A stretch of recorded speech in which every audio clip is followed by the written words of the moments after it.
자신감이야, 만용이야. 바이든의 선제 공격 날린 중국.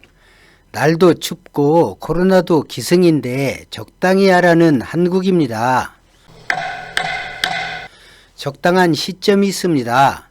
외교에선 이런저런 이유로 상대 국가가 대응하기 곤란할 때가 무역이든 군사적 위협이든 회유든 하게 되고, 그렇게 해서 이익을 얻거나 손해를 최소화할 장치를 만들려고 합니다. 그 대표적인 경우가 한미 방위비 협상에서 있었습니다. 북한이 미사일을 동해에 발사하자 트럼프는 한국에서 방위비를 대폭 증액할 절호의 기회라고 말했습니다. 미국 국무부와 국방부는 북한 미사일에 대해 위기감을 고조시켰고, 태평양 사령부는 전략 폭격기를 띄우며 미군의 존재감을 부각하려 무척 애를 썼습니다. 2017년 중국의 사드 보복이 시작되자 미국은 한미 FTA 재협상을 요구했고, 철강과 과전의 덤핑 관세를 부과하며 압박했습니다. 2019년 일본이 무역보복으로 수출 규제를 단행하자 미국은 남중국해 쿼드 가입을 요구했고, 쿼드 연합 군사훈련 동참을 요구했습니다. 거기에 더해 한미 상호 방위조약 개념을 한반도를 넘어 미군이 군사 개입하는 전 지역으로 확장하도록 개정을 요구하기도 했습니다. 주한미군 사령관은 2020년 7월 자신이 유엔군 사령관을 겸직하고 있고, 미국 연방법에서 주한미군의 작전 범위가 남중국해까지 담당한다는 발언을 하기도 했습니다. 한국이 외교 경제적으로 취약해지자 미국이 가장 먼저 한 것은 미국이 도와줄 게가 아닌 한국 사정이 이런데 미국 말을 잘 들어야겠지, 미국이 이렇게 말을 한 것입니다. 2020년 전작권 검증 2단계가 취소되자 한국에선 불쾌한 기색을 내보였고, 국경을 봉쇄하고 움직임이 없어진 북한에 본래 비공개로 진행되는 군사작전인데 전략 폭격기 24시간 정찰 감시 해상 ICBM 요격 사실을 이때부터 거의 실시간으로 알리며 자극했습니다. 외교는 명분 싸움입니다. 동맹인 한미 간에도 끊임없는 외교 사안이 존재하고, 미국의 최대 명분은 북한의 도발과 위협입니다. 북한이 지금처럼 군사적 행동을 자제해버리면 미국이 말할 수 있는 것이 인권 정도밖에 남지 않습니다. 북한 인권을 가지고 방위비 전작권 종전협정을 감당하기엔 역부족입니다. 더구나 중국과의 교역도 90%가 줄어든 만큼 유엔 결의 위반을 지적하기에도 모호해졌습니다. 미국으로선 한국을 압박할 명분이 필요하고 한국 주장을 반박할 명분이 필요합니다. 오늘자 헤럴드 경제에 실린 기사를 읽다가 미국이고 중국이고 이놈들은 밥 먹고 하는 일이 다른 나라를 피곤하게 하는 걸 연구하는 일인가, 그런 생각이 들었습니다. 중국 상무부령으로 발표된 이번 중국 정책은 좋게 표현하면 미국에 자신감을 보인 것이고, 나쁘게 표현하면 금융패권이 미국에 있으니 미국은 어찌할 수 없지만 그 외 나라는 다르다. 미국의 세컨더리 보이콧에 참여해 중국 기업에 피해를 주면 어느 나라 기업이든 중국법으로 통제하겠다, 그런 정책입니다. 그동안 미국이 금융패권을 이용해 세계 금융시장을 지배해왔고, 본래 취지와 다르게 미국의 이익에 이 패권을 사용하면서 많은 문제를 만들었습니다.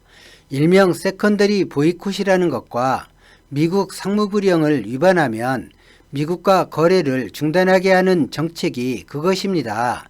사실 유엔이라는 국제기구가 있고 WTO나 IMF 등 여러 경제기구도 있습니다. 유엔과 국제기구에서 다투고 수정하고 타협할 국제적으로 다뤄질 사안인데, 그 국제기구를 무력화하면서까지 금융패권을 남발하는 것이 사실 문제입니다. 미국이 판매한 장비로 만든 제품을 중국 화웨이에 공급하지 말라는 것이 대표적입니다. 판매된 제품에 대해서까지 금융패권을 이용해 권리를 주장하는 것입니다. 이를 좀 더 쉽게 살펴보면 한국이 어느 날 전 세계 소비자들에게 LG나 삼성이 만든 세탁기로는 빨간색 옷은 세탁하지 말라고 명령하는 것과 같습니다. 빨간 옷을 입은 사람은 TV를 보면 안 된다고 명령하는 것과 다름이 없습니다. 사실 이런 황당한 조치가 금융 패권을 이용한 세컨더리 보이콧이라는 정책입니다.